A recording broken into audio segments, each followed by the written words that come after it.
So imagine this: the president of a super world power threatens to invade your country, and then few days or few weeks later, there is an actual terrorist attack by a supposedly terrorist group. Doesn't make sense, right? Now, looking at this issue of the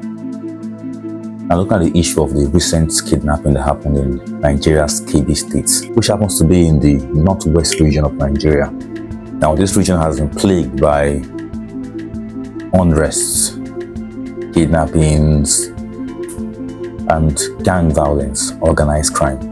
And when you look at these people, they seem to be very heavily armed, and in fact, some sources claim that they are even more armed than the Nigerian army.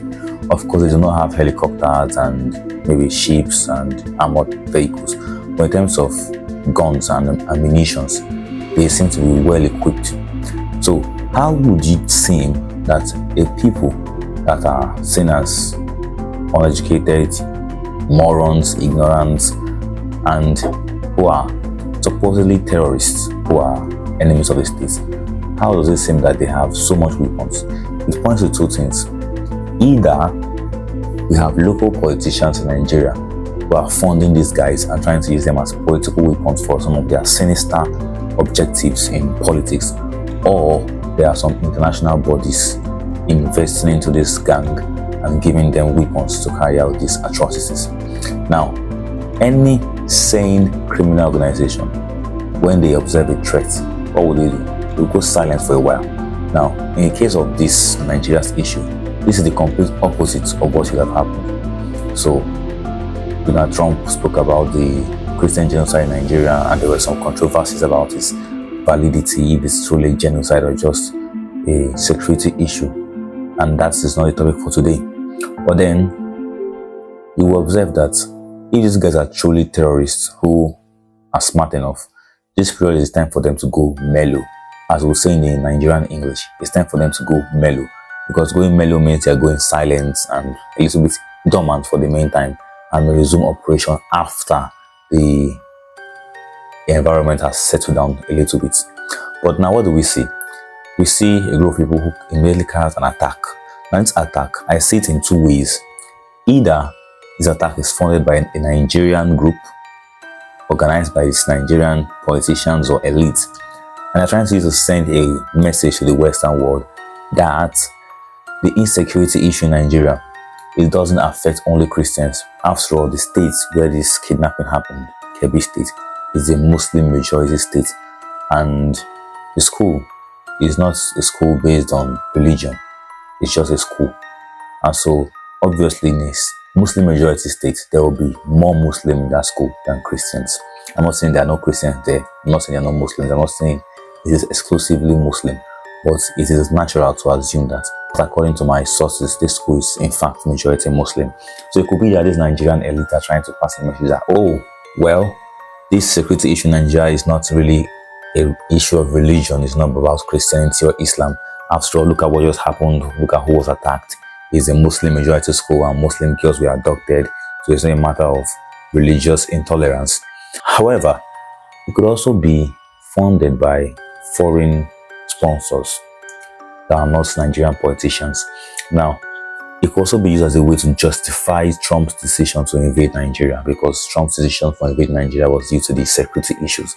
And if few days after he made his statement, there is in fact an attack in the country, it will create a kind of dissatisfaction among citizens of Nigeria and even an entire global community.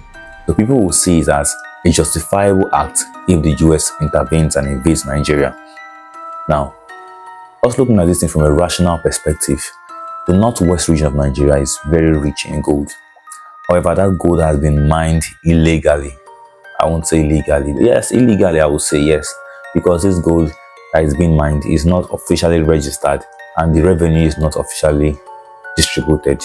It's not evenly distributed among all regions of Nigeria.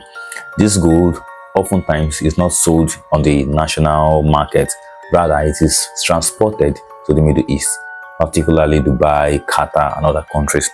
And when it comes to the UAE and the Gulf states, they have a very shady record when it comes to Africa and Islamic terrorist groups.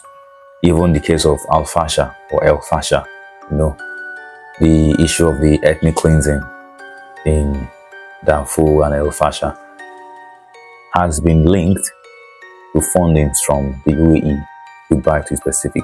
So all this gold, Dubai in fact is the world's capital of gold, I think second largest sales point for gold. But the shocking truth is that Dubai doesn't have any gold in its own land. So it gets its gold from proxy wars, particularly the Sahel and the Congo region. And then they harvest these resources and sell them to you guys in Dubai. So now, personally, I see it as three ways. Number one, it could be Nigerian sponsored to justify the claim that the issue of security in Nigeria is not tied to religion, like the Nigerian politicians stated it. Secondly, it could be tied to the West, US, NATO, United Nations, whatever, to justify Trump's decision to invade Nigeria.